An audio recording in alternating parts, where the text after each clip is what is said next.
Bienvenidos a esta edición especial de verano de El Podcast de Hanna Fernández, un programa referente en bienestar, descanso y longevidad que te ofrece información rigurosa, invitados de excelencia y conversaciones que trascienden la moda y el algoritmo. Aquí hablamos de salud basada en ciencia. Aquí no se improvisa, se investiga, se contrasta y se reflexiona. Este verano quiero celebrar contigo estos años de camino con una serie especial de episodios recopilatorios con los momentos más potentes que he compartido a través del micro con expertos del mundo de la ciencia, la salud, la filosofía y el crecimiento personal. En las notas de cada episodio te dejaré los enlaces para que puedas escuchar las entrevistas completas y no te pierdas nada. En un tiempo que acelera, hacer pausa también es avanzar. Y en un mundo lleno de ruido, volver a escuchar es la mejor manera de aprender.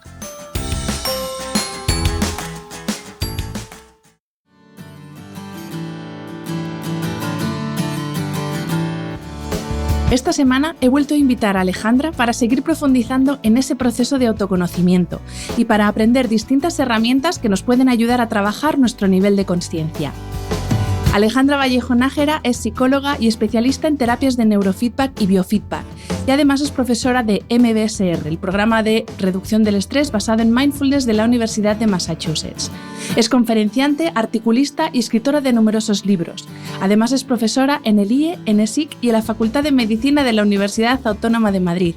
Fue investigadora y formadora en el Instituto Coca-Cola de la Felicidad y colabora semanalmente en Televisión Española y Radio Nacional de España. Bienvenida Alejandra y mil gracias de nuevo por aceptar la invitación a este podcast. Bueno, yo encantada, pero si desayuno contigo y con todos tus invitados por las mañanas, pues ahora ya está, ya estoy, ya no me hace falta desayunar, ya estoy aquí con todos vosotros. Gracias. Cualquier día vamos a desayunar juntas y retransmitiendo en streaming la próxima entrevista que te hago, fíjate, ya lo veo, sí. Ya lo estoy viendo. Ese día me avisas y me peino. Yo llevo ahí una coleta de día que toca remar, que es hoy, por ejemplo. Bien, cuéntame. Pues, te decía antes de empezar a grabar, Alejandra, que este episodio va a ser el último episodio de este podcast de 2021, porque yo también necesito un descansito. Y quería que fuera un episodio especialmente profundo de mirarnos hacia adentro, pero hacia adentro nuestra parte más humana, no tanto esa parte científica, fisiológica que vemos en muchos episodios, sino esa parte más humana, emocional. Y quería que retomásemos donde nos quedamos en el episodio anterior, que estuvimos hablando muchísimo de consciencia, de autoconocimiento, y te quería pedir primero un recap de eso que estuvimos viendo, de esa relación entre autoconocimiento y nivel de consciencia, para poner en situación a los que nos están escuchando. Pues lo que tuvo gracia en el episodio anterior es que íbamos a hablar de un libro que yo publiqué que se llama Psicología de la seducción, con lo cual íbamos a hablar de seducir y terminamos hablando de niveles de consciencia y de quiénes somos realmente. Y me gustó porque no estaba en el guión y sin embargo el guión salió por donde dice la vida que tienen que salir las cosas, hacia donde, pues no sé, quizá la gente necesita más información. Estamos en una sociedad en la que tenemos la mirada completamente fuera. De hecho, por ejemplo, hay un tipo de ejercicio del que creo que vamos a hablar hoy, una práctica, una secuencia que se llama Qigong o Qigong, que se hace sin espejo y no te imaginas la cantidad de quejas que tengo al respecto cuando enseño esto, porque la gente se queja de que no tiene espejo. Eso significa que necesito mirarme fuera para saber lo que estoy haciendo, que necesito mirar fuera para que los de fuera me digan quién soy, cómo estoy y cómo se me percibe. Pero de la única persona de la que ignoras cómo estás y cómo puedes hacer para que se te perciba bien, para hacerlo bien y para hacer el bien, sobre todo, esa persona eres tú, con lo cual quizá la primera clave que podemos ahondar hoy y que ya hablé de ella el otro día es tomar conciencia de quién eres, de cuáles son tus luces, de cuáles son tus sombras, para con esas luces iluminar las sombras y que sean menos sombras y menos grandes cada vez y a partir de ahí encontrarte con los demás, pero pasando por un encuentro previo contigo, porque si tú no sabes qué puedes dar de ti de bueno para hacerlo bien y para hacer el bien, Entonces, si tú no lo sabes, estás esperando que los demás te lo reconozcan y los demás siguen su propia guerra, sus propias batallas, sus propias luchas, donde también se quieren continuamente mirar a un espejo en lugar de mirarse a sí mismos. En los cursos que yo organizo de fin de semana, donde precisamente profundizamos en quién eres, el que puedas responder a eso. Es que a la gente le preguntas quién eres y lo que responde es lo que haces, pero no quién eres, no el hacedor de todo eso. Así que organizo cursos para ayudar a las personas a que profundicen, se encuentren, se entiendan, se respeten, colaboren consigo mismos, entendiendo sus necesidades y cómo pueden satisfacerlas de una manera que no agreda al otro. Y solo a partir de ese momento te encuentras con el otro. Y en el encuentro del otro ya no estoy solo yo o no estás solo tú, estamos nosotros. Y al estar nosotros, de repente la vida adquiere calidad y calidez. Pero también hay que tener en cuenta el entorno que te circunda. ¿Cómo es? ¿Cómo lo puedo respetar?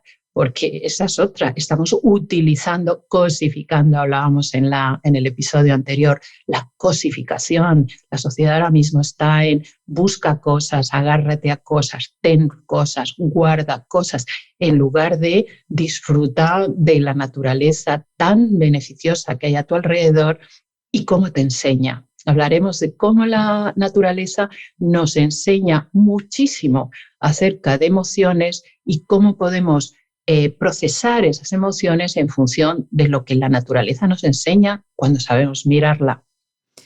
Alejandra, pues básicamente esa es la recapitulación y el avance de lo que vamos a hacer hoy. Es que te iba a decir, claro, yo uno de los encuentros que he tenido este año en mi proceso de autoconocimiento ha sido con mi ego.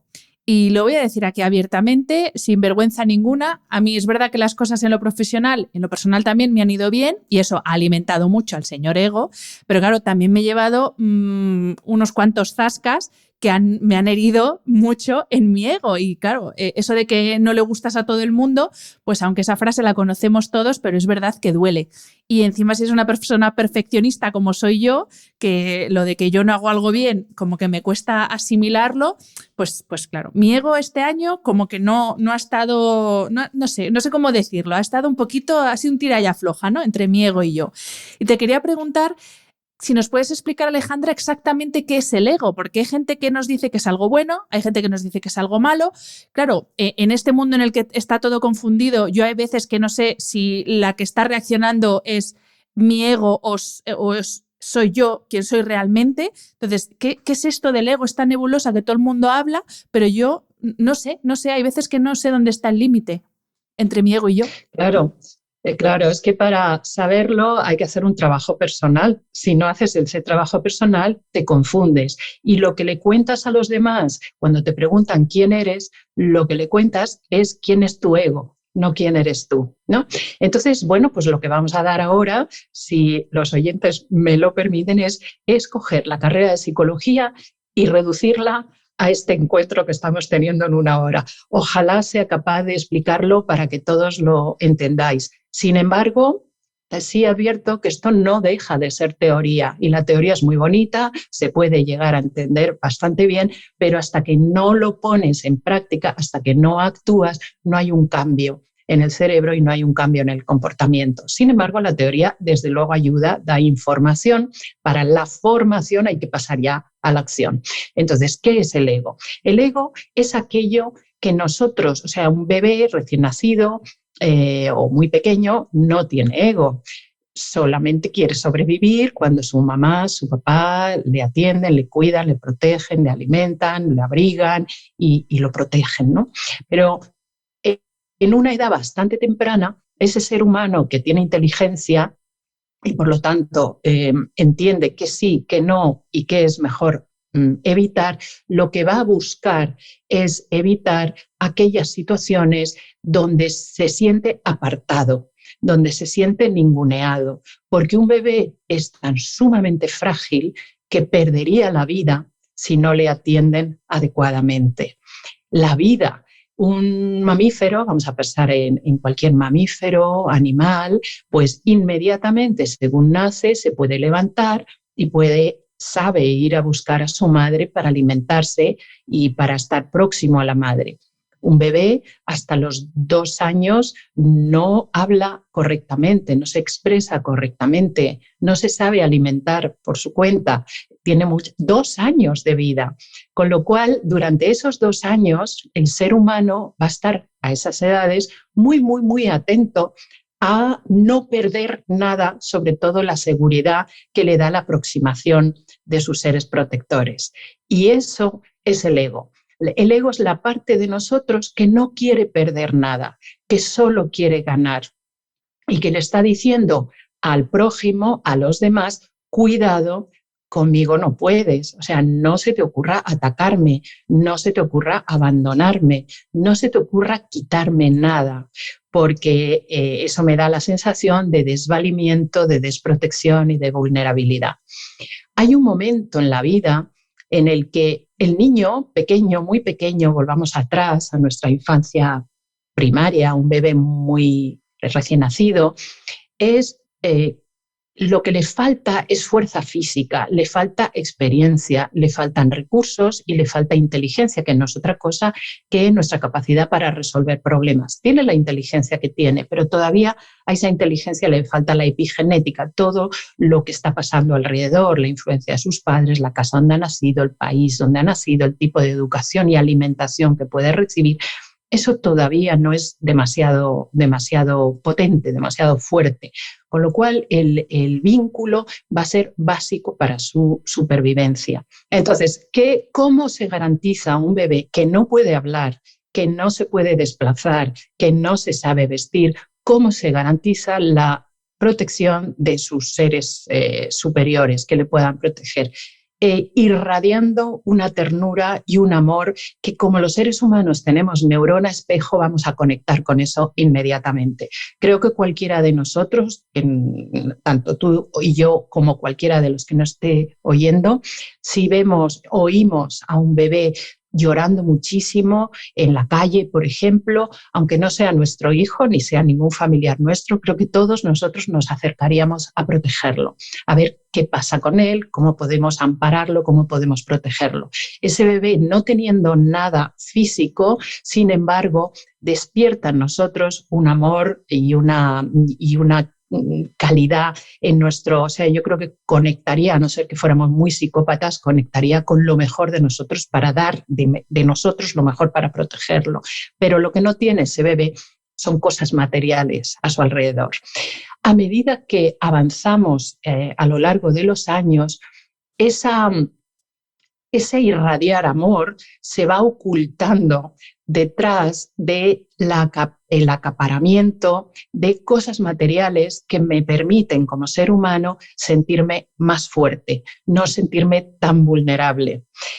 Y entonces esto hace una curva a la inversa. Mientras el amor era muy alto, cuando yo era muy pequeña, a medida que pasa el tiempo, eso se va como ocultando debajo de una demostración, de una información a los demás de ya no soy tan vulnerable y ahora solo me interesa progresar en la conquista de amigos cuando entro en la adolescencia, progresar en la conquista de una proyección profesional, progresar en la conquista de una pareja, tener éxito con con el sexo opuesto o con el sexo que a mí me gusta, y entonces entro en una dinámica de demostración y no tanto de consolidación con eso que me vino dado de nacimiento para irradiar amor y recibirlo cuando los demás lo conectaban con eso, ¿no?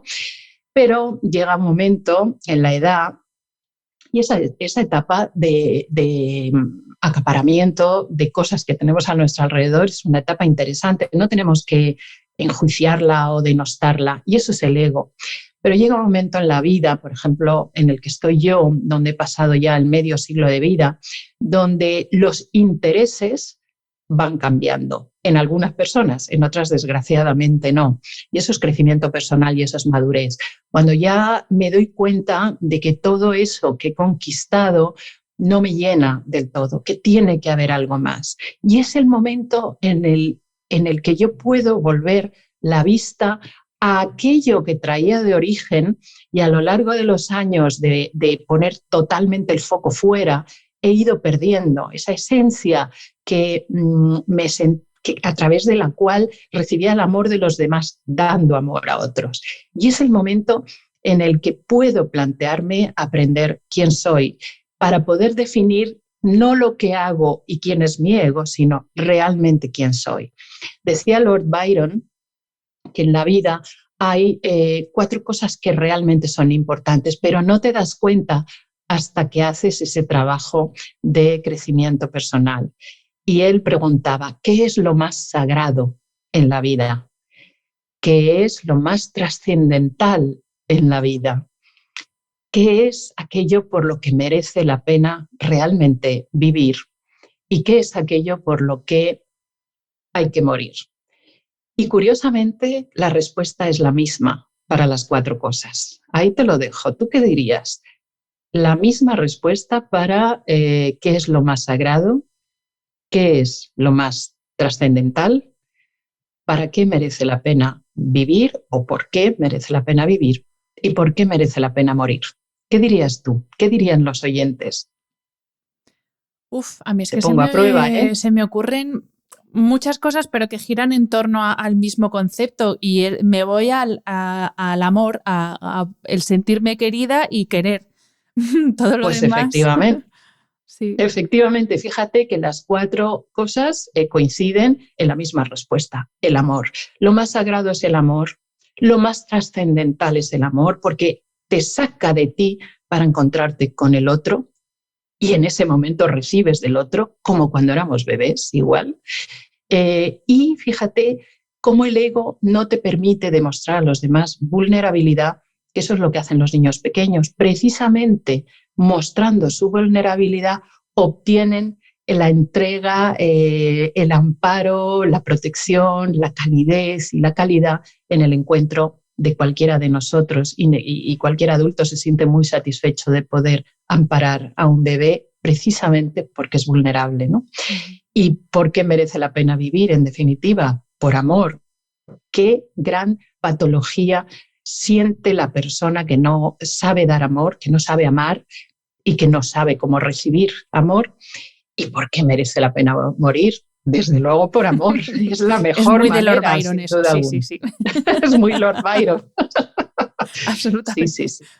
Hay que morir por amor, siempre por amor. Por amor a nuestros hijos, por ejemplo. Yo no le tengo ningún miedo a la muerte, absolutamente ninguno. Sí tengo miedo, sí me preocupa el que mi decrepitud obligue a mis hijos a tenerme que cuidar. Si mi coquetería me lleva a pensar, ojalá un ataquito al corazón, así como muy rápido, para no tener, pues eso, esa pérdida, ¿no? de dignidad. Y sin embargo, incluso en ese caso, probablemente lo que tienen que aprender nuestros hijos, cómo nos tienen que cuidar y tal, les puede ayudar también a ir puliendo un poquito su ego. Me gusta mucho una frase que has dicho, que es como que alimentamos el ego cuando estamos más pendientes de mirar hacia afuera en vez de mirar hacia adentro, y eso a gente que tiene una personalidad similar a la mía, que es eso, somos perfeccionistas y además siempre esperamos la aprobación del otro antes que la nuestra propia, y es verdad que esa batalla con el ego a veces es difícil, por eso, porque no se puede gustar a todo el mundo, no somos la Coca-Cola o la nocilla, entonces... Pero ¿de dónde nos viene esto? Y por eso es tan importante hacer un trabajo profundo de investigación de cuáles son los cimientos de tu personalidad. Cada uno de nosotros somos seres únicos, pródigos en matices. Por mucho que yo en el episodio anterior hablara de 4 prototipos de reactividad, me refería exclusivamente a la reactividad y no a la persona en la que tú te has convertido, aunque tengas esa reactividad. Gracias a Dios somos seres únicos y esto nos hace muy interesante, puede hacernos muy interesante, porque hijos, si todos fuéramos iguales, menudo rollo, ¿no? Entonces, en esa cantidad de matices que hay en nuestra biografía, es interesantísimo ver que el patrón de nuestro sufrimiento casi siempre se sujeta en lo mismo, casi siempre se produce por lo mismo. Y tiene mucho, mucho que ver con aquellas situaciones de nuestra infancia, nuestra primera infancia, donde de los miles de mensajes que recibíamos de nuestros padres, hay uno que se marca más en nuestra psique, que se marca más en nuestra biografía. Aunque haya sido casi anecdótico, aunque no sea el mismo mensaje que recibieron tus hermanos, sin embargo, que les impactó a ellos. De hecho, cuando preguntas en una familia a cada uno de los hijos que te relate su biografía familiar, cada uno te cuenta casi una historia diferente, como si no fuesen hermanos. ¿Por qué? Porque los mensajes de aquellas épocas donde nos sentíamos muy vulnerables y necesitábamos confirmar que nuestros padres nos querían y que se sentían orgullosos de nosotros, esos mensajes se graban en nuestra psique. Entonces, puede ser que ese mensaje, un buen día, fuese el de no lo haces suficientemente bien. Lógicamente, todos los mensajes que nos dan nuestros padres, cuando son padres que son tónicos, que no son tóxicos, siempre buscan el que ellos pues, nos intentan decir que a ver que nos vaya bien fuera. O sea, ¿a qué tenemos que prestar atención? Precisamente para que fuera no nos vaya mal, porque la casa es el refugio, es el lugar donde más o menos te conoces las reglas. Sin embargo, lo de fuera para un niño es una auténtica selva, es todo muy peligroso. Así que tus padres te van dando como pequeñas consignas para que fuera de casa te vaya más o menos bien. En una personalidad como la tuya, que te confiesas perfeccionista, y seguramente lo eres. Por cierto, Hanna, es la personalidad que más estrés sufre de todas. Dímelo a mí. Mira las canas que tengo, Alejandra, pues de algo vendrán. La que más estrés sufre, bueno, pues para ti fantástico aprender de esto y aprender a solucionar ese estrés, porque el estrés es sufrimiento, es una energía defensiva. ¿Y de qué te estás defendiendo? De cometer errores. ¿Por qué? Porque cuando eras muy pequeña se te incrustó en el cerebro, en la mente, en la psique, que si cometías errores eras digno de que te apartasen, que no valías nada. Y entonces un niño que cree que no vale nada, lo siguiente que cree inmediatamente asociado a eso es me voy a morir, me van a dejar morir. Así que a partir de ese momento todo lo que hacías, lo hacías para no morir.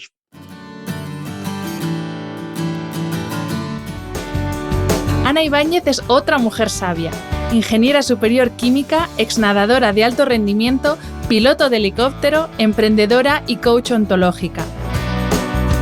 Atraída por los últimos avances en neurociencia y convencida de que la mente no tiene límites si sabemos cómo entrenarla, fundó Mind Studio, un proyecto de investigación y entrenamiento que ofrece distintos programas para aumentar la concentración, eliminar la ansiedad, mejorar la calidad del sueño y regular el estado de ánimo.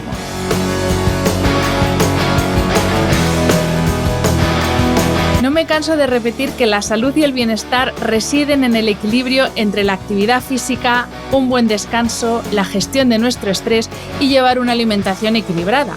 Y por eso Coro es mi aliado para alimentarme de forma sana, con productos en su mayoría de origen ecológico, de primera calidad, sin azúcares añadidos y llenos de nutrientes que me permiten rendir al máximo física e intelectualmente, y que además están deliciosos. Te recuerdo que puedes descubrir toda su oferta de productos saludables a granel en su web www.coro-medioshop.es, donde tienes un 5% de descuento en todos tus pedidos con el código PODCASTHANA, todo seguido y en mayúsculas. Haciendo tus compras en Coro, no solo estás cuidando tu salud, también estás ayudando a la continuidad de este podcast. También ayudas a la viabilidad de este proyecto con tus reseñas, comentarios y valoraciones en las distintas plataformas de reproducción.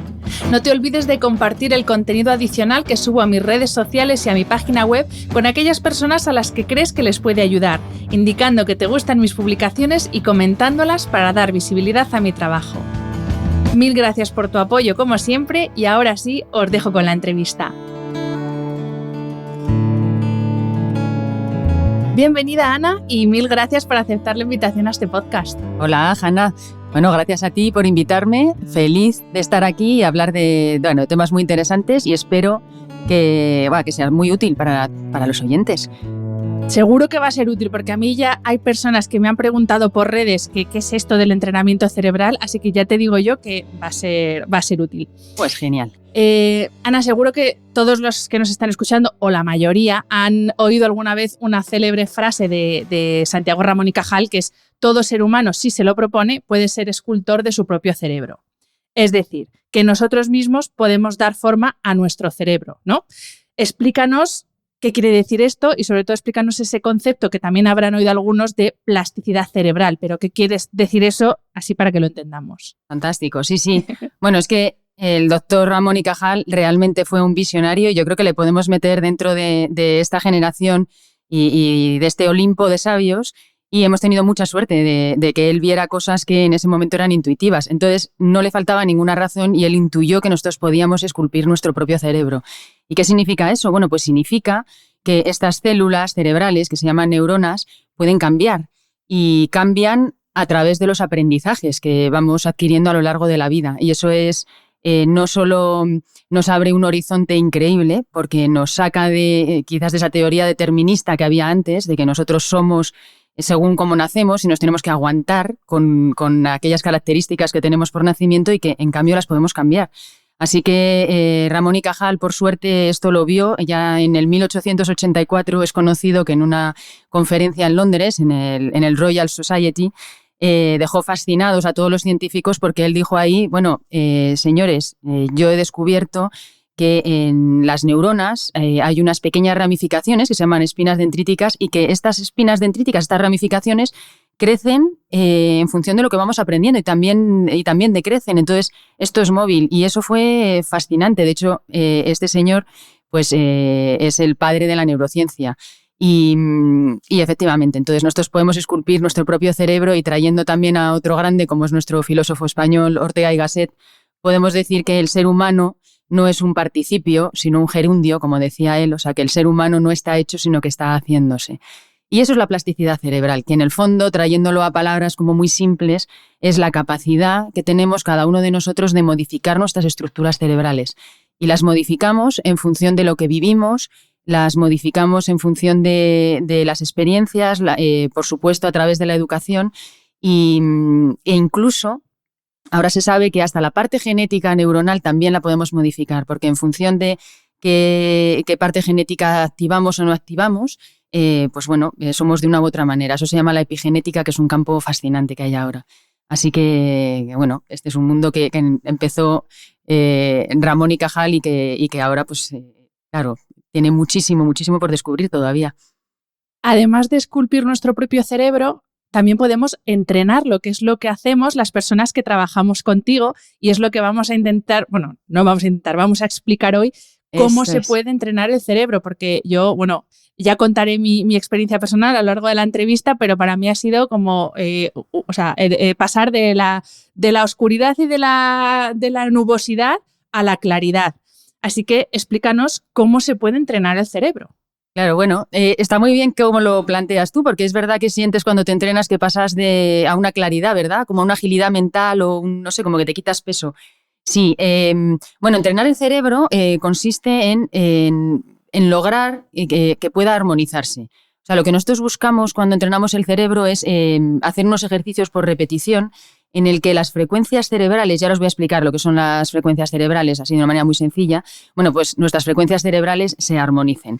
¿Y por qué querríamos esto? Pues porque en el fondo queremos vivir mejor. O sea, cuando nosotros en el día a día sufrimos de situaciones que pueden ser muy comunes, como, no sé, tener una tendencia a sobrepreocuparnos, a que nos afecten las cosas demasiado emocionalmente, a que nos estresemos, a, no sé, en periodos en los que ves que estás menos alegre, que ya no te sientes tú, todas esas cosas son consecuencias de que nuestras frecuencias cerebrales no están funcionando en su mejor rendimiento. Entonces, eso se puede entrenar. ¿Y qué son estas frecuencias cerebrales? Pues es, en el fondo, la manera que tienen de hablarse unas neuronas con otras. Nosotros, si pensamos en el cerebro, no deberíamos pensar en él como esta masa que vemos, gris o blanca, cuando hemos visto un cerebro, sino que deberíamos verlo como una conexión y como unas autopistas de información. Y son unas autopistas de información eléctricas. Entonces, podríamos ver como estos canales por donde discurre electricidad. Bueno, esa electricidad es la manera de hablarse unas neuronas con otras. Es como el lenguaje neuronal. Entonces, en función de cómo está esa electricidad, nos sentimos de una manera u otra. Y hay distintos niveles de estas ondas de frecuencias cerebrales que hacen que nos sintamos estresados o nos sintamos calmados o tengamos capacidad de concentrarnos o no, o estemos muy estresados para hacer frente a alguna amenaza. Entonces, nosotros hoy en día podemos entrenar nuestro cerebro en poder armonizar estas frecuencias para que sean las adecuadas en función de aquello que queremos hacer. Y esto, se puede trabajar de una manera muy local, o sea, en función de cómo te sientes y de qué áreas quieres mejorar o qué cosas quieres superar. Hoy ya se sabe, también pues hubo en este caso fue un neurólogo alemán que se llama Brodmann, que ya también a principios del siglo XX, encontró 47 localizaciones del cerebro, que son 47 zonas donde hay una citoestructura especial en el cual las neuronas se hablan de una manera o de otra. Entonces, estas 47 localizaciones están relacionadas con funciones del cerebro. Entonces, si nosotros queremos mejorar, por ejemplo, la parte emocional, sabemos que hay una área de Brodmann donde trabajando sobre esas frecuencias podemos mejorar nuestras áreas emocionales, pero podemos trabajar todo, las motoras, las emocionales, nuestra capacidad de concentración, la creatividad, nuestra habilidad para la música, para las matemáticas, para el lenguaje, cualquier cosa. Entonces, es eso, entrenando con las frecuencias cerebrales. Has dicho que en este entrenamiento lo que hacemos es armonizar las frecuencias de ondas cerebrales. Y mi pregunta es, ¿qué tipos de ondas cerebrales existen? Porque esto lo mismo le puede sonar un poco desconocido, claro. Era chino, pero bueno, un poco desconocido a las personas que nos escuchan. ¿Qué tipos de ondas cerebrales tenemos? Claro, bueno, tenemos 5 principales y os las voy a contar quizás de mayor grado de activación a menos, porque así es más fácil acordarse. La frecuencia cerebral más rápida que tenemos se llama high beta. Y high beta existe cuando estamos estresados, cuando nuestro cerebro reacciona frente a un estímulo asustándose. Es nuestro mecanismo de defensa. Vale, esa es la que lógicamente pone en marcha nuestra amígdala y nuestros núcleos amigdalinos y nos hacen tomar una postura de defensa y que nuestro cuerpo se tome energía para hacer frente a esa amenaza.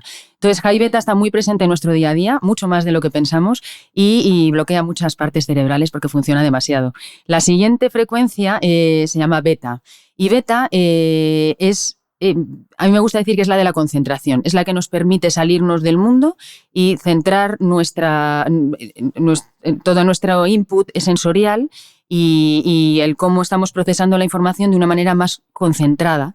Es como que cerramos el foco y solamente prestamos atención a una parte de la realidad, quitando la que no nos sirve para aquella actividad que vamos a hacer. Entonces, beta es fantástica para estudiantes, es fantástica para estudiar, para leer y para poder hacer una actividad de manera concentrada. Después viene alfa, que ya es esta quizás sí que la conocéis. Alfa es una frecuencia más conocida porque es una frecuencia de la calma. Las frecuencias alfa tienen mayor amplitud y tienen menos ciclos por segundo, son más lentitas. Entonces, alfa es la frecuencia que domina o que predomina en nuestro cerebro cuando estamos calmados, cuando estamos dando un paseo por la playa, la naturaleza. Incluso después de hacer deporte, esta sensación de satisfacción que nos queda muchas veces es porque hay predominio de alfa, porque hay unas ráfagas de alfa después de hacer ejercicio. Después de alfa, unas frecuencias que son todavía más lentas, se llaman teta. Y teta son las frecuencias de la duermevela. Es esta cosa que no sabes si estás dormido o despierto y que es la antesala al sueño, que son las frecuencias delta. Entonces, esas 5 son high beta, beta, alfa, teta y delta. Y fijaros que esto es importante conocerlo porque en función de qué frecuencias predominan en cada área cerebral, vamos a estar en condiciones de hacer mejor una función u otra. Nos vamos a comportar de una manera u otra y vamos a ser más eficientes en aquello que queremos hacer. Entonces, por ejemplo, si queremos dormir bien, vamos a necesitar que nuestro cerebro pase de una manera flexible y natural entre las frecuencias beta, que pueden ser de la concentración o cuando estamos atentos a algo, y descender a las frecuencias alfa de la calma, entrar en teta, que es la de la duermevela, y después quedarnos en delta para poder dormir.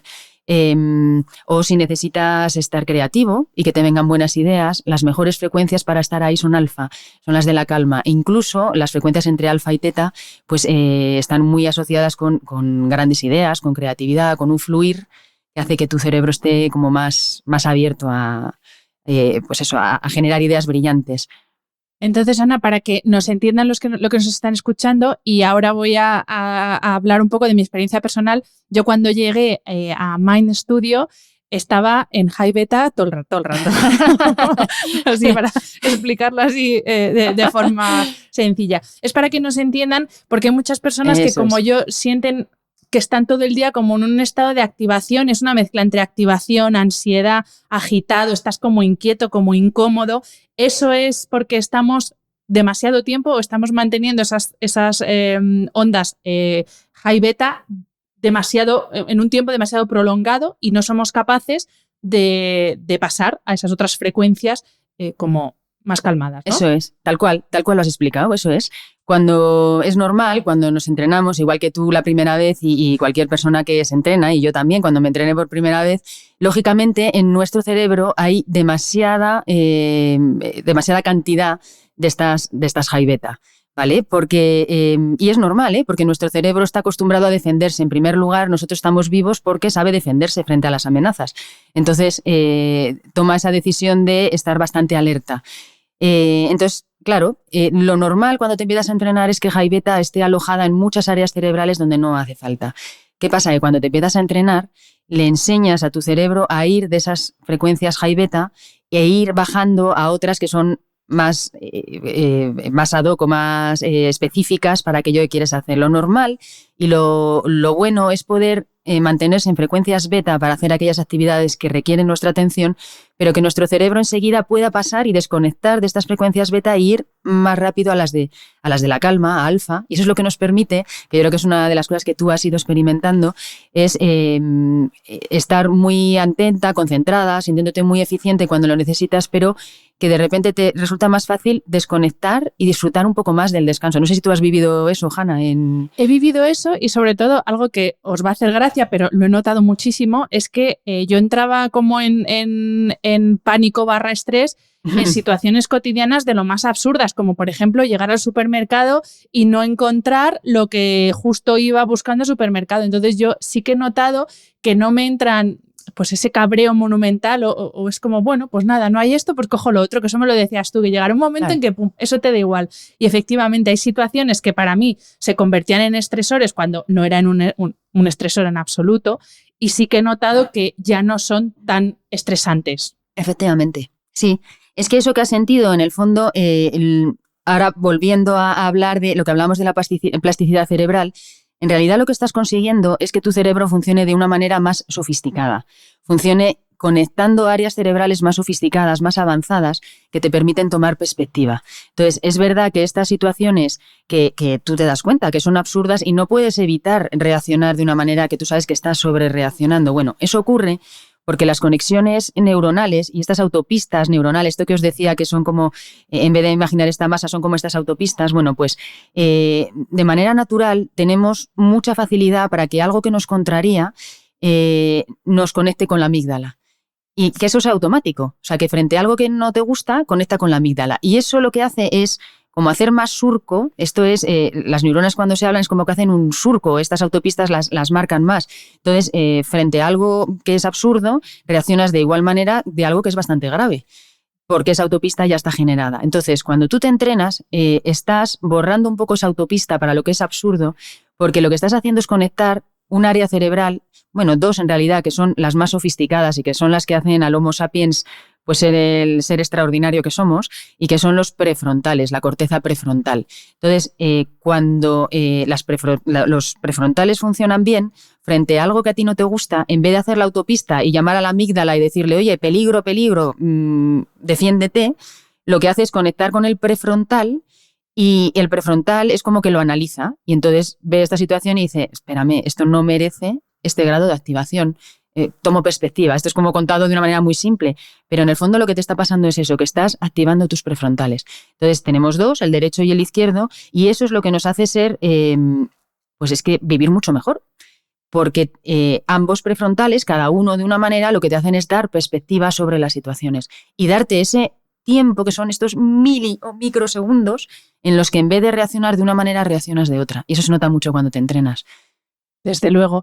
Y bueno, ¿y cuáles son esos factores que alteran el equilibrio de nuestras ondas? En mi caso era que no hubiera pechuga de pollo en el supermercado, pero hablando en serio, ¿cuáles son los factores, los fundamentales? Porque hay muchos factores y entiendo que es algo muy subjetivo y que dependiendo de cada persona habrá unos u otros, pero por lo general, ¿qué factores alteran más nuestras frecuencias? Fíjate, Hanna, es que yo te resumiría que el factor principal, el que hace que nosotros nos desequilibremos, es el miedo. El factor es miedo y eso tiene muchísimas formas, colores y es absolutamente personalizado para cada uno. En el fondo, cuando tú no encuentras el pollo en el supermercado y te sientes mal, lo que subyace a todo eso es un miedo a pasar hambre, un miedo a sentirte mal, un miedo a no estar a gusto, pero es miedo. Y nuestro cerebro es tremendamente sensible al miedo. Hay 2 circuitos cerebrales, esto os lo cuento así como pues de una manera muy sencilla. Hay 2 circuitos cerebrales principales. Está el circuito del miedo, que es el que conecta todas las estructuras cerebrales conectadas con protegernos, y el otro circuito que se llama el de la recompensa.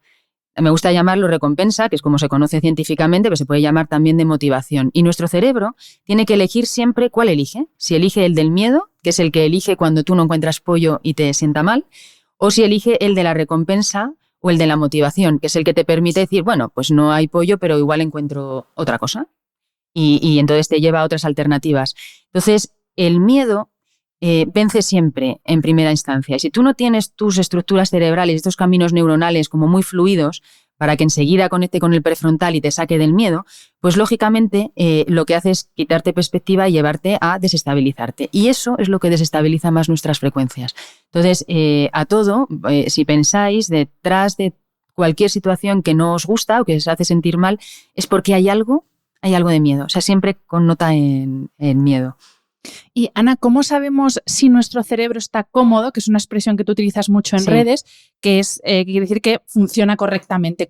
¿Cuál es la sensación que uno experimenta cuando el cerebro está cómodo? Sí, muy buena pregunta. Pues mira, son señales muy simples. La primera siempre es tu calidad de sueño.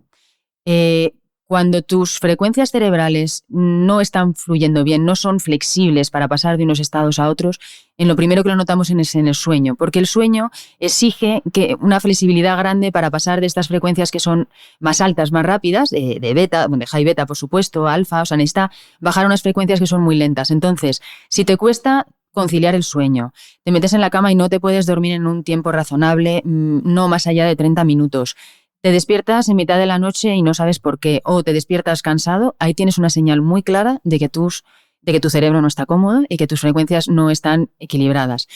El segundo punto que yo diría en el que os podéis fijar es en el estado de ánimo. Si estás fácilmente irritado, si tu ánimo está bajito o notas que cambia mucho bruscamente, o tienes una tendencia a estar deprimido, de nuevo, ahí hay un tema de frecuencias. Siguiente cosa en la que os podéis fijar es en la calidad del foco, de tu atención. Si te cuesta o no concentrarte, si ves que estás en todo y en nada a la vez, si tienes o no claridad de pensamiento. Bueno, esas sensaciones, cuando no te sientes que estás pudiéndote concentrar, pues también es un signo inequívoco de que no están funcionando bien tus frecuencias. Y por último, no sé, yo os diría esta sensación de intranquilidad. Que puede ser una intranquilidad física o mental, pero esta sensación de no estar muy a gusto contigo mismo, de que sabes que no estás en tu centro. Sí, eso son perfectamente. Sí, ¿verdad? Reconocible. Lo identifico perfectamente. Pues eso es. O sea, que yo os diría que es sueño, estado de ánimo, calidad de foco e intranquilidad. Y yo añadiría que es una de los síntomas que yo experimenté, apatía. Totalmente, sí. No tener ganas de nada, o sea, no es que quisiera morirme, no, pero es que tampoco tenía ganas de hacer nada, o sea, directamente, apatía total. Apatía, efectivamente, eso es un mecanismo de defensa del cerebro. Cuando está estresado, cuando está cansado, su manera de responder muchas veces es con la apatía. Sí, toda la razón.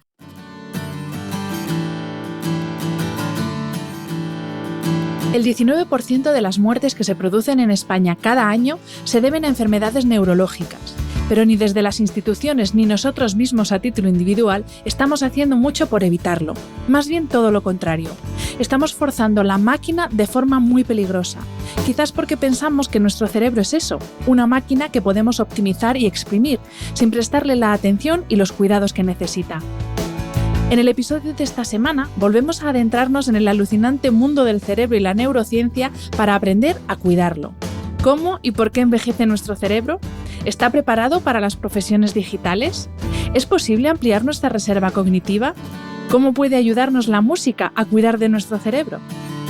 Para resolver todas estas dudas, cuento hoy en el podcast con Catalina Hoffman, terapeuta ocupacional, especialista en estimulación cognitiva y experta en entrenamiento cerebral. Catalina es escritora, conferenciante y divulgadora. Ha creado el método Hoffman y el programa de entrenamiento Neurofitness. Su pasión, como ella misma dice, es mostrarle al mundo que aprender a cuidar nuestro cerebro es posible y que el cerebro tiene muchísimas más capacidades y posibilidades de lo que nosotros creemos. Bienvenida, Catalina, y millones de gracias por aceptar la invitación a este podcast. Bueno, yo estoy más que feliz, querida. Ya verás, yo creo que el disfrute de estar juntas ya solo con eso, los oyentes van a estar encantados. Pues bueno, vamos a hablar de cosas mega interesantes dentro del ámbito de la neurología, neurofitness, que a la comunidad de este podcast le interesa especialmente, así que yo sé que este episodio lo van a disfrutar muchísimo. Y quiero empezar pidiéndote que nos expliques una cosa que tú cuentas en uno de tus cuadernos de ejercicios de neurofitness, que tú dices que en el cerebro tenemos 3 zonas, una con neuronas sonrientes, otra con neuronas grises y apáticas y otras con neuronas Netflix, que ya con lo de Netflix te quedas todo loco. Entonces, ¿qué quiere decir esto? Me encanta.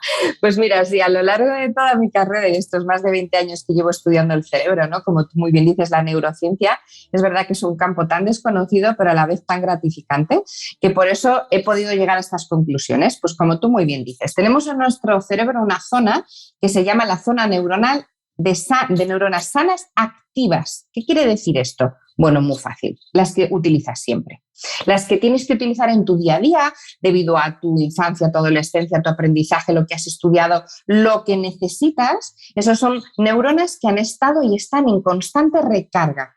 La recarga significa la activación neuronal que se produce por el aprendizaje. Entonces, son todas esas zonas que no ha habido más remedio que tenerlas activas y en forma porque las utilizas en tu día a día normal. Pero es verdad que el cerebro son 86.000 millones de neuronas. 86.000 millones. O sea, tú imagínate que en tu cabecita tienes más neuronas que estrellas hay en toda la Vía Láctea. Párate a pensar en eso. Es que es brutal, es increíble, ¿no? Pues evidentemente no todas esas neuronas están sanas y activas. Hay otros grupos. El segundo grupo son esas que dices tú, grises, que me encantan. Son zonas neuronales que se pueden degenerar sin que tú te des cuenta. Claro, si tú no utilizas esas áreas, no se recargan, porque las neuronas, si no necesitan de otras hermanas para sinaptar, no hay recarga. Por tanto, se pueden degenerar. Quédate con una frase. La inactividad es sinónimo de deterioro siempre. Por tanto, si hay unas zonas de tu cerebro que no utilizas porque no necesitas o porque simplemente no tienes ni idea de que existen, se pueden degenerar. Y luego están las terceras. Estas son las reinas de la fiesta. Estas, las Netflix. Vamos a ver estas cuáles son. Y me encanta, porque ¿por qué se llaman las neuronas Netflix? Así las he bautizado. Porque ya con esto se te va a quedar para toda la vida. Son las neuronas que están estupendas, están sanas, pero son las más vagas del lugar. Entonces están encantadas, sentaditas en su sofá con su cañita viendo series ahí de Netflix sin parar, que como no las espabiles no las sacas de ahí. Pero fíjate, en esa zona, en esas zonas, es donde está lo que se llama la reserva cognitiva. Ese es el bote salvavidas de tu cerebro. Ahí es donde está toda la actividad neuronal que si en un momento determinado tú necesitas, como no las hayas activado, no van a venir a tu rescate. Por ejemplo, cuando no hemos tenido un pico de estrés altísimo, que no hemos quedado bloqueados y dices, no me acuerdo de nada, no tengo ni idea de lo que venía a hacer. Cuando no hemos tenido un estado emocional fuerte, que te quedas completamente paralizado. Hay momentos en tu día a día que necesitas ese bote salvavidas, pero para eso hay que activarlas. Y esas son las zonas neuronales sanas, pero inactivas. O sea, que para que yo lo entienda, comparando, para hacer una similitud, ¿no? esas primeras neuronas que nos decías sonrientes, yo, por ejemplo, que me dedico a crear contenido y estoy siempre creando contenido escrito, por así decir. Luego lo locuto o de otras formas, pero vamos, lo mío son las palabras. Sin embargo, mis neuronas grises y apáticas serían, por ejemplo, las del cálculo, que yo no sé cuánto hace que no hago una operación matemática sin un teléfono. Mira, me encanta, porque vamos a explicar con ejemplos claros para que todo el mundo sepa, porque seguro que ahora mucha gente nos escucha y dice, oye, ¿cómo sé yo dónde están mis Netflix? ¿Vale? Pues fíjate, te voy a dar un ejercicio súper sencillo que puedes hacer luego en un ratito que tengas. Coges un folio y haces una línea en vertical que divide el folio en 2 columnas, izquierda y derecha, ¿vale? La columna de la izquierda la dejas entera tal cual y la columna de la derecha la partes en 2 con una línea vertical para que haya arriba y abajo. Muy bien. A partir de aquí te digo lo que tienes que hacer. Columna de la izquierda, tienes que apuntar todas las cosas que te gustan y se te dan bien. Cosas que te gustan y se te dan bien. Columna de la derecha, arriba. ¿Qué tienes que hacer? Apuntar todas las cosas que te hubiera encantado aprender, pero no has tenido tiempo, no has tenido la capacidad o no has podido por lo que fuere, ¿vale? Cosas que te encantaría aprender, pero aún no lo has hecho. Y ahora nos vamos a la columna de la derecha abajo. Ahí en ese rinconcito vendría lo que tú acabas de decir. Todas aquellas cosas que no te gustan nada, que te frustran, que dejas de lado, que evitas por todo lo medio del mundo mundial, pues ahí eso es lo que tienes que escribir. Una vez que hagas eso, te recomiendo que lo hagas primero y ahora vas a escuchar la solución porque voy a decirte de qué, pero no quiero que esto sirva de precedente, ¿vale? Vale. Todas las cosas que hemos escrito en la columna de la izquierda son nuestras zonas sanas y activas, áreas neuronales sanas y activas. Las que hemos escrito en la columna de la derecha arriba son las que se pueden degenerar, pero que todavía estás a tiempo, ¿vale? Esas tristes que llamamos, que te has llamado muy bien.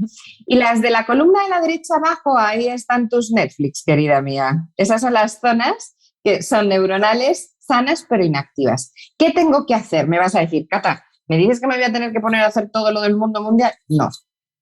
Las que están bien, las activas y sanas, esas las mantienes, porque como las utilizas, ahí van a estar manteniéndose. Eso es lo que se llama el mantenimiento de áreas cerebrales. Mantenimiento que no entrenamiento, ¿eh? Uh-huh. Aquí, atentos. En la columna de la derecha ya sí estamos empezando a entrenar. De toda la lista que tú has puesto arriba a la derecha, de esas cosas que te encantarían aprender, elige una. Solo te pido que elijas una y te des un plazo de 1 año para hacerlo. 1 año, fíjate, te estoy dando tiempo. Ahí estamos empezando a ¿qué? A hacer que esas zonas empiecen a no degenerarse, sino a activarse. ¿Vale? Y ahora vamos con las Netflix. Me vas a decir, vamos a ver, ¿también tengo que elegir una? No. En este caso, fíjate, no te voy a decir que elijas ninguna. No pretendo que te frustres. No te voy a decir que hagas algo que rechazas. Pero sí que le pierdas el respeto. Es decir, que esa sensación de ni para atrás, yo esto no lo voy a hacer nunca, piérdele el miedo. ¿Cómo? Mediante la curiosidad. Oye, hace siglos que no haces operaciones matemáticas, no me gustan nada. No te voy a decir que las hagas, pero sí te voy a decir, míralo de otra manera. Si tienes que hacer un cálculo así rapidillo, en vez de coger un teléfono y hacer lo que todos lo hacemos con el móvil, un papel y un boli, ponte a hacer una suma o ponte a hacer una lista de un ticket de un restaurante. Empieza a darle a perder el miedo y entonces ahí tus Netflix se van a empezar a activar. ¿Te das cuenta cómo es una manera de sacar a tu cerebro de su zona de confort, pero amable? Porque ¿qué pasa con el cerebro? No, esto te lo digo yo porque... No, perdona. Si tú empiezas a frustrar, te aseguro que ahí no entrenas jamás. Al revés. Lo que haces es que lo vuelvas más inactivo, ¿no? Entonces hay que darle la vuelta a la tortilla. Lo voy a intentar, lo del cálculo, pero... Inténtalo, querida. Es perderle el respeto. Sí, absolutamente. Fíjate, como con risa, como con chiste, ¿sabes? Yo en mi caso me pasó que lo mío es la pintura, porque es que pinto horriblemente mal. Digo, soy un pato mareado, me dices que pinte una casa y parece que lo ha hecho un niño de 3 años. Y dije, bueno, pues no me voy a poner a pintar ni me voy a apuntar a clases de pintura, pero voy a comprarle colores chulos. Y me fui a una papelería y dije, joder, ya solo por cómo son, me parecen que son la pera. Y me puse a trastear, pero con un rotulador haciendo líneas. Le pierdes ese miedo, ese respeto a no voy a poder hacerlo. Y ahí ya verás cómo eso es una máquina. Lo bueno del cerebro es que, claro, la neuroplasticidad pues tiene mucho que ver y empieza a ayudarte y empiezas a salir de tu zona de confort, pero sin darte cuenta. Y también perder ese bloqueo, ¿no? Que muchas veces nos generamos de soy incapaz de, Y es como, sí. bueno, a ver, no lo harás como la eminencia en ese campo, pero no quiere decir que seas incapaz, ¿no? Que es un bloqueo que muchas veces nos imponemos a nosotros mismos. Mira, me encanta que digas eso porque no tenemos ni idea, y hoy me encantaría que esto quedara claro, de la fuerza y la potencia que tiene nuestra propia palabra con nosotros mismos. El gran superpoder que tenemos es poder hacer cambiar las cosas nosotros. Si yo le digo a mi cerebro, no puedo hacerlo, se me va a dar fatal, no voy a ser capaz, mi cerebro se cree absolutamente todo lo que escucha, no distingue la realidad de la ficción. Por tanto, va a crear todo para que tú no seas capaz. Va a soltar la neuroquímica que va a hacer que no te sientas motivado, al revés, que te sientas triste y apático. Va a pensar que estás en peligro porque te estás poniendo nervioso por hacerlo. Va a levantarte y dispararte el cortisol y la adrenalina. En cambio, si yo, por mucho que crea que no soy capaz, digo, pues lo voy a intentar. No sé qué saldrá de esto, pero ya me lo estoy tomando a coña y yo misma estoy diciendo, venga, va, Cata. O sea, no estés diciéndole un no todo el rato, sino vamos a ver. Ya mi cerebro no tiene que crear una arquitectura del no. Es que el superpoder lo tenemos nosotros mismos con nuestras palabras. Lo mal que nos hablamos, lo que nos exigimos, es una de las cosas que más me sorprende. Y eso es lo primero que hay que cambiar, sí o sí. Totalmente. Catalina, yo tuve el placer de escucharte en la charla que diste en el último congreso de la SEMAL, de la Sociedad Española de Medicina Antienvejecimiento y Longevidad, Sí. y dijiste algo que muchas personas... o de lo que muchas personas no son conscientes, y es que la actividad intelectual potente implica un cansancio físico potente, y siempre pensamos que el estarnos moviendo mucho, un entrenamiento muy intenso es lo que nos cansa, pero yo, por ejemplo, me he dado cuenta de que los días que estoy súper activa mentalmente, acabo más reventada, incluso si no he entrenado, que cualquier otro día que haya hecho más actividad física y menos actividad cognitiva. Absolutamente. ¿Cómo es esto? Pues mira, eso me encanta que lo saques a colación, porque es verdad que los que estamos a lo mejor horas frente a un ordenador, bueno, pues estás tranquilo sentado, perdón. Sí, creo que hago muchísimo más esfuerzo que una maratón, vamos, pues voy a explicar por qué. Las sinapsis neuronales es energía. Es que cuando tú lo ves en laboratorio, es que lo notas. Estás hablando de que cada vez que nosotros estamos sinaptando, pensando, procesando información, se está produciendo energía que necesita nutrientes para consumir. ¿Qué pasa? Que el cerebro, que está plenamente activo, nosotros generamos de base entre 60 y 70.000 pensamientos al día, de los cuales el 70% es negativo, de base, de serie, y el 30% es positivo. Y encima, para colmo, los negativos requieren muchísima más energía que los positivos. O sea que nuestro cerebro son bombas de relojería constantes. Cuando le ponemos una actividad tan importante como son 8 o 10 horas de trabajo procesando información, como no le des a tu cerebro los nutrientes necesarios, que en este caso estoy hablando de agua y oxígeno, fíjate tú, pero como no aprendas y no sepas eso, que el cerebro necesita ayuda. ¿Y de dónde tira? Del cuerpo. Llega un momento que dice, yo no puedo más. A ver, vete a buscar oxígeno a los músculos, vete a buscar, y va, todo lo que tiene en el cerebro lo vuelca en el cuerpo. Por eso hay contracturas, por eso hay tensiones, por eso incluso hay veces que tienes hasta dolores de estómago, por eso muchas veces tienes taquicardias, porque tu cerebro está diciendo, ayúdame. Y como no ayuda al cerebro a sí mismo, dice, bueno, pues voy a lo siguiente más directo que tengo, que es el cuerpo. Y cuando ya el cuerpo tampoco puede, es cuando tienes un susto. Es cuando de repente te me mareas, o de repente te da una bajada de azúcar, o estás deshidratado porque no bebes, porque no te das cuenta y llevas 10 horas frente a un ordenador. Cosas de esas, pero por supuesto que agotan. Yo muchas veces digo, un horario de 8 horas en una jornada laboral normal para un cuerpo es mucho más cansado que correr una maratón. O sea, en el fondo el esfuerzo físico que tienes que acabar haciendo es brutal. Entonces tenemos que entender que nuestro cerebro está interconectado con nuestro cuerpo. Me parece que va por separado, ¿verdad? Pues no. Es que es alucinante, es alucinante.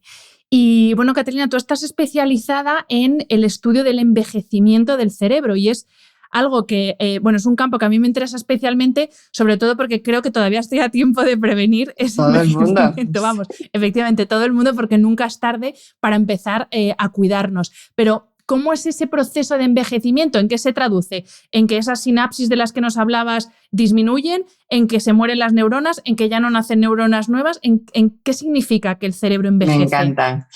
Pues mira, me gusta mucho la pregunta, porque es que vamos a quitar falsos mitos y clichés de una tacada. Todo el mundo piensa siempre que por tener más años significa que tu cerebro tiene que estar peor. NO. La diferencia entre un niño de 4 años y una persona de 100 no está en su número de neuronas, son las mismas. Las mismas. Es que fíjate lo que te estoy diciendo. La gran diferencia son las redes neuronales que hay entre ellas, ¿vale? Es decir, evidentemente una persona de 100 años tiene muchísima más experiencia de una persona de 4, de un niño de 4. Por tanto, tiene muchísimos más bosques neuronales que se llaman, que es comunicación interneuronal. ¿Qué pasa? Que puede haber evidentemente lesiones, pero lesiones por muchas cosas, no porque haya una patología, que si la hay una lesión, pero tú puedes tener muerte neuronal por 1.000.000 de cosas, porque no oxigenes bien, porque no te hayas cuidado lo suficiente, porque tengas una hipertensión que no esté cuidada o tratada, una diabetes que se ha pescado muy tarde, hay 1.000 cosas que te pueden provocar muerte neuronal. Vamos, con decirte que tomarte una copita mata 1.000.000 de neuronas, y yo siempre digo, pero madre, Madre mía, unos cuantos acaban de entrar en colapso ahora mismo, Catalina, lo sabes, ¿no? Todos. Totalmente. Pero eso digo, pero ¿sabéis qué pasa? Que no pasa nada, que tenemos 86.000 millones de neuronas, ¿vale? Que para eso están, que evidentemente no voy a decir que todo el mundo se tenga que tomar copazos todo el día, pero que si te tomas una copa no pasa nada, porque tenemos muchísima recarga detrás, ¿vale? Lo que pasa es que tenemos que aprender a activarlas. Porque tú puedes tener muchísimas neuronas, pero que no están activas. Entonces, ahí es donde empieza el entrenamiento. ¿Qué le pasa al cerebro cuando uno cumple años? Pues mira, lo más potente, me da igual que tengas, fíjate lo que te digo, que tengas 40 o que tengas 60 o que tengas 80. Si tú dejas de hacer, si tú pierdes la curiosidad y las ganas por aprender, ahí es cuando sí empieza el deterioro. De hecho, yo tengo una frase, como tú muy bien sabes, que es la píldora de la eterna juventud. Es la curiosidad. Si tú nunca dejas de querer aprender, buscar, conocer, tu cerebro siempre va a estar activo, pero cuando tú pares y pares de verdad, ahí sí que puede haber un problema, pero el mismo con 40 que con 80. Entonces, el envejecimiento realmente se nota muchísimo más a nivel corpóreo, por las arrugas, por cómo estás a nivel físico, por a lo mejor la movilidad si no eres activo, porque ya te aseguro que si físicamente eres activo se va a notar muchísimo menos, pues con el cerebro es igual. Si tú mantienes una actividad neuronal, una actividad cognitiva constante, sigues haciendo cosas, aprendes, te gusta, te mueves, no vas a notarlo, tanto menos de que haya una patología. Por tanto, hablar de cumplir años no es hablar de deterioro asegurado. Esto es importantísimo, ¿vale? Antes nos has mencionado la reserva cognitiva, que es algo de lo que se habla cuando hablamos de envejecimiento cerebral. Pero esto de la reserva, ¿nacemos con una reserva limitada? ¿Aumenta? ¿Disminuye con la edad? ¿O qué podemos hacer para que aumente? Si es que es posible ampliarla. Se puede, claro. Pues mira, cuanto antes empieces a entrenar, o sea, yo tengo niños que yo entreno y empiezan con el neurofitness desde que tienen 5 años. Y tengo adolescentes con 15, 16 y adultos con 30, 40. ¿Por qué? Porque cuanto antes empieces a enseñarle a tu cerebro, hay un momento que es crítico, ¿eh? A partir de los 40 es obligatorio entrenar. O sea, es algo que yo siempre lo digo y te voy a explicar por qué. El cerebro en la evolución normal de su desarrollo madura a los 30 años. A los 30 hasta los 30, fíjate, tu cerebro no está maduro. De los 30 a los 40 es cuando ya va iniciando una fase de, vale, ya estás maduro, ya te vas a empezar a consolidar. ¿Qué quiere decir? Voy a terminar de aprender cosas, voy a terminar de darte chispita, el cerebro por sí mismo te va motivando, pero llega un momento a los 40 que lo llaman crisis y no es crisis, simplemente son cambios. Aquí siempre le ponemos la palabra crisis a todo. Y yo digo, pues no, son cambios. Yo siempre digo, no me traigas problemas, tráeme soluciones. Pues en este caso, los 40 es que tu cerebro se consolida. ¿Y qué quiere decir? Que el cerebrito le dice a sí mismo, mira macho, ya estás estupendamente bien, puedes vivir toda tu vida así, ya no hace falta más. No voy a estar como cuando eres niño constantemente, que la neuroplasticidad es que son esponjas los niños, que es increíble. Con lo que tienes estás estupendo. ¿Qué pasa? Que eso hace 40 o 50 años, cuando la curva y la esperanza de vida era que tú con 45 ya eras mayor, pues aún así. Pero ahora que vivimos 60 años mucho más allá de los 40, ¿cómo vamos a decirle al cerebro que ahí te quedas y todo está perfecto? No. Pero el cerebro no tiene herramientas por sí mismo, de ahí está el entrenamiento de manera externa. Si tú le enseñas al cerebro que puede seguir activando, seguir trabajando y seguir creando esa neuroplasticidad, el cerebro responde increíble, porque siempre puede mejorar. Esto es algo muy potente, siempre. Lo que pasa es que es verdad que si no lo sabes no tienes las herramientas, pero con las herramientas adecuadas te aseguro que es espectacular.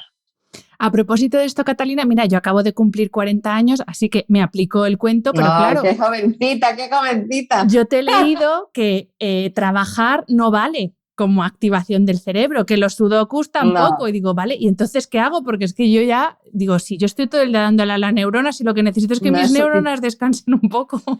Pues pero mira, ahí voy. Fíjate, has dicho dos cosas muy importantes. Has hablado de la palabra descanso, porque el cerebro no descansa nunca, jamás.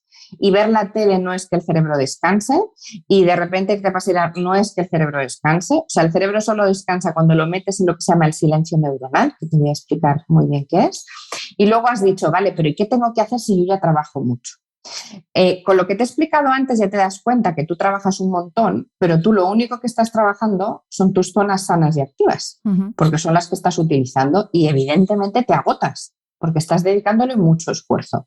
Pero tienes las otras partes de tu cerebro completamente abandonadas, aparcadas y olvidadas.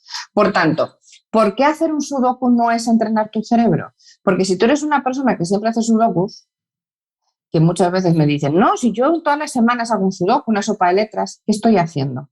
Hacer algo que mi cerebro está súper habituado a hacer. Es decir, estoy trabajando las áreas sanas y activas. No estoy entrenando mi cerebro. Ahora, si yo te digo, mira, vamos a pensar en algo que no tenga nada que ver contigo, que te saque un poquito de tu zona de confort. A lo mejor me dices, mira, pues yo en mi vida jamás he hecho nada que tenga que ver con el mundo del arte o jamás he hecho nada que tenga que ver con el mundo de la música. Me lo estoy inventando. Bueno, pues vamos a empezar a que pienses cosas que tengan que ver con algo que te saque completamente de tu zona de confort y de tu día a día. Pero no que rechaces y digas qué rollo. Simplemente que no te has fijado en ello, ¿vale? Por ejemplo, en mi caso, yo lo hice con la pintura y ahora me relaja muchísimo y de repente te planto un limonero que el otro día me salió y dije, pero llevo mucho esto si no tengo ni de pintar. Y no me he apuntado a una clase de pintura, lo he hecho a nivel de, me pongo mi música, intento relajarme, pero eso no es descanso neuronal, ¿eh? Es que esto es muy importante. Sí, entonces, ¿qué tienes que hacer para entrenar tu cerebro? Lo primero de todo es sacarlo de tu zona de confort. Yo por eso quise crear el club. Cuando yo creé el Club Neurofitness, que es un club completamente gratuito, donde lo único que tienes que hacer es inscribirte y poner tu mail, lo que quise es, mira, tú vas a recibir todos los días un vídeo y un ejercicio mío. Y hay ejercicios que te van a resultar tirados y los vas a hacer en 2 minutos. Hay algunos que vas a decir, yo esto no lo hago ni para atrás, o sea, me niego porque esto me parece horrible. Y hay otros que te van a dar la chispita del interés. Pues ya con eso es suficiente, porque ya estás todos los días dedicándole 5, 10 minutitos. ¿Sabes la maravilla del cerebro? Que el cerebro no es como el cuerpo que necesita la tralla del gimnasio 1 hora, 2 o 3 veces en semana. El cerebro 5, 10, 15 minutitos al día define ahora con constancia. Esto es muy importante. Si no lo haces todos los días tampoco sirve. ¿Cómo llevas al cerebro al silencio neuronal? ¿Qué es eso del silencio neuronal? Bueno, las neuronas están constantemente activas todo el santo día, por la noche más que nunca. Más que nunca. Cuando tú te vas a dormir, el cerebro se despierta. Con eso te lo digo todo. El pobre cerebrito no descansa jamás. ¿Y cómo lo hacemos descansar? Bueno, pues hay una cosa que es la inhibición de las neuronas, que solo se puede hacer si la provocas. Y ahí es donde entra el silencio neuronal. Por ejemplo, las personas que meditamos, eso es llevar a tu cerebro a silencio neuronal. La escucha de música binaural, que por eso yo la compongo y hablo muchísimo de ella, porque tiene que ser música específica para el cerebro, ¿no? Música que te baje de onda cerebral. Eso es meter al cerebro en silencio neuronal. Una respiración potente en la que puedas conectar contigo y estar en calma. Eso es llevar al cerebro a silencio neuronal. Pero no es el descanso físico, que la gente piensa, no, yo voy a ver una peli que me descansa un montón. Bueno, te tranquiliza y te lleva a otro lado, pero no está haciendo que tu cerebro descanse, ¿vale? Esto es importantísimo. Espero que hayas disfrutado del episodio. Este programa de podcast es independiente y en abierto gracias al apoyo económico de marcas que apuestan por mi trabajo y confían en mí para ayudarles a comunicar su mensaje. Los expertos que aceptan mi invitación a intervenir en este programa no tienen ningún tipo de vinculación con dichas marcas a menos que se especifique lo contrario. Y todo el contenido de mi podcast, página web y redes sociales que haya sido patrocinado irá acreditado como tal. Gracias por ayudarme a que este proyecto siga siendo viable e independiente visitando la web de mis anunciantes, dejando reseñas, comentarios y valoraciones en las distintas plataformas de reproducción y compartiendo mi contenido en tus redes sociales. Mil gracias por estar al otro lado. Nos escuchamos en el próximo episodio.